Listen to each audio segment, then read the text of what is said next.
आज हम लोग शब्द के प्रकार देख रहे हैं, उसी में से अर्थ के आधार पर शब्द के भेद देखने वाले हैं। ठीक है ना। व्याकरण में केवल सार्थक शब्दों का अध्ययन किया जाता है। ठीक है, व्याकरण में केवल सार्थक शब्दों का प्रयोग या शब्दों का अध्ययन किया जाता है। अर्थ के आधार पर शब्द कई प्रकार के होते हैं। प्रमुख देखेंगे यहाँ पर 5 हैं। अर्थ के आधार पर एकार्थी शब्द, अनेकार्थी शब्द, समानांतर या उसी को पर्यायवाची शब्द भी कहते हैं। चौथा है विपरीतार्थक शब्द या उसी को विलोम शब्द भी कहते हैं। ठीक है। और पांचवा है श्रुति सम भिन्नार्थक शब्द। ठीक है। यहाँ पर हम लोग आज देखेंगे एकार्थी शब्द। ठीक है ना।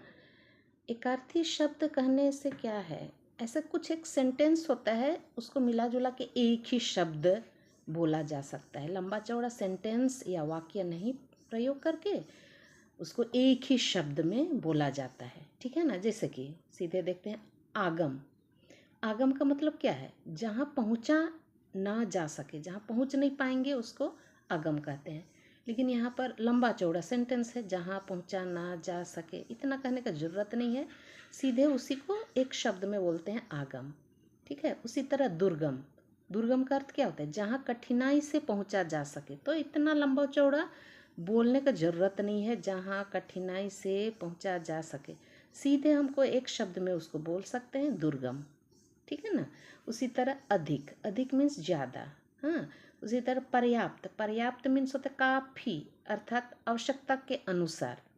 उसी तरह अनिवार्य। अनिवार्य मीन्स जिसके बिना कार्य संभव ना हो सके। तो इतना लंबा चौड़ा सेंटेंस नहीं बोल के सीधे अनिवार्य। आवश्यक मतलब है जरूरी। उसी तरह अभिवादन। अभिवादन का अर्थ क्या होता है, आदर पूर्वक हाथ जोड़ना, उसी को एक शब्द में अभिवादन बोलते हैं। ठीक है ना। उसी तरह नमस्कार, उसका मतलब होता है लंबा चौड़ा सेंटेंस, समान अवस्था वाले लोगों को नमस्कार बोलते हैं। ठीक है। उसी तरह नमस्ते, छोटे बड़े सभी के लिए सीधे बोल देते हैं नमस्ते। जैसे गुरुजनों के लिए प्रणाम, जिसका कोई मूल्य ही ना लगाया जा सके, उसको एक ही शब्द में क्या बोलते हैं, अमूल्य। ठीक है। बहुत कीमती जो होता है उसको एक ही शब्द में बहुमूल्य कहते हैं। तो ये एकार्थी शब्द है। ठीक है ना। जैसे और उसका उदाहरण देखते हैं एकार्थी शब्द का, अवस्था, जीवन का एक भाग को कहते हैं अवस्था। ठीक है। उम्र या पूरा जीवन, उसको बोलते हैं आयु। एक ही शब्द में आयु बोल देते हैं, पूरा जीवन ऐसा बोलने की जरूरत नहीं है। उसी तरह फेंक कर चलाए जाने वाले हथियार, जैसे तीर भाला, उसको एक ही शब्द में क्या कहते हैं, अस्त्र कहते हैं। ठीक है ना, अस्त्र शस्त्र। उसी तरह हाथ में पकड़ कर चलाए जाने वाले हथियार, तलवार गदा, ये सबको क्या बोलते हैं, शस्त्र बोलते हैं। फेंक कर उसको अस्त्र बोलते हैं और हाथ में पकड़ कर उसको शस्त्र। ठीक है।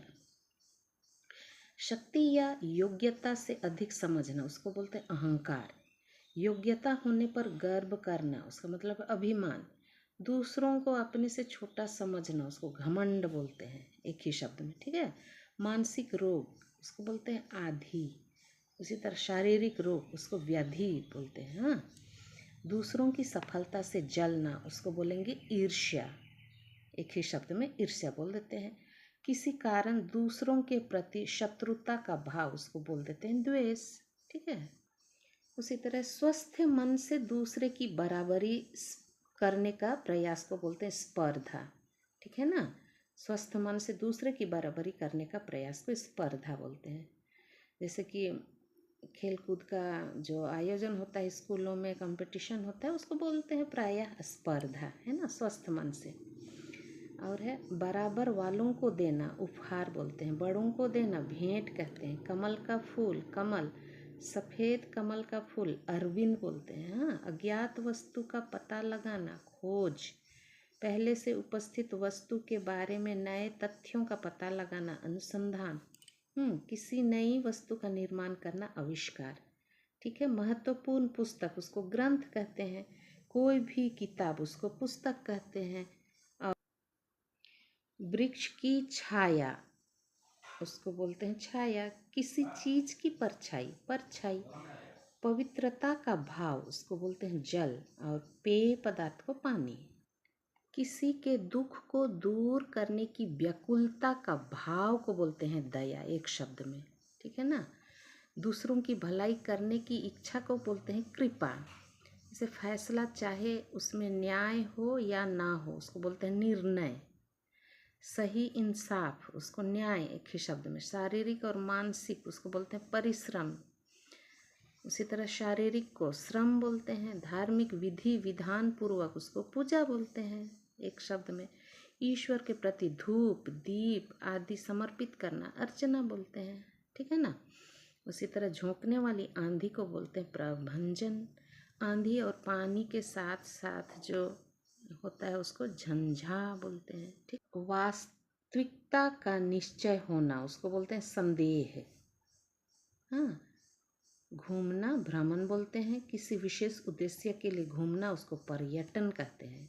हाँ, देखना, घूमना मतलब होता है भ्रमण, लेकिन किसी विशेष उद्देश्य के लिए घूमना होता है पर्यटन। अनुचित काम करने पर मुंह छिपाना, अनुचित काम करने पर, गलत काम करने पर मुंह छिपाना उसको लज्जा बोलते हैं, एक शब्द में। किए हुए बुरे कर्म पर एकांत में लज्जा भाव उसको ग्लानि बोलते हैं। चुपचाप एकदम एक जगह में मतलब पछतावा जो करते हैं ना उसको ग्लानि कहते हैं। किसी चीज़ को पाने की इच्छा उसको लालसा बोलते हैं, एक शब्द में। हाँ, किसी वस्तु को पाने की अधिक से अधिक इच्छा, लालच, उसको बोलते हैं लोभ, ठीक है। कभी न पूरा होने वाला लालच को तृष्णा कहते हैं। शत्रु को मारना बद्ध कहते हैं। निर्दोष के प्राण लेना हत्या कहते हैं। ज्ञान का मतलब होता है विद्या, सीख मतलब शिक्षा। तो इस तरह देख रहे हैं, इतना लंबा चौड़ा सेंटेंस का एक ही शब्द होता है ना, उसको एकार्थी शब्द कहते हैं, ठीक है।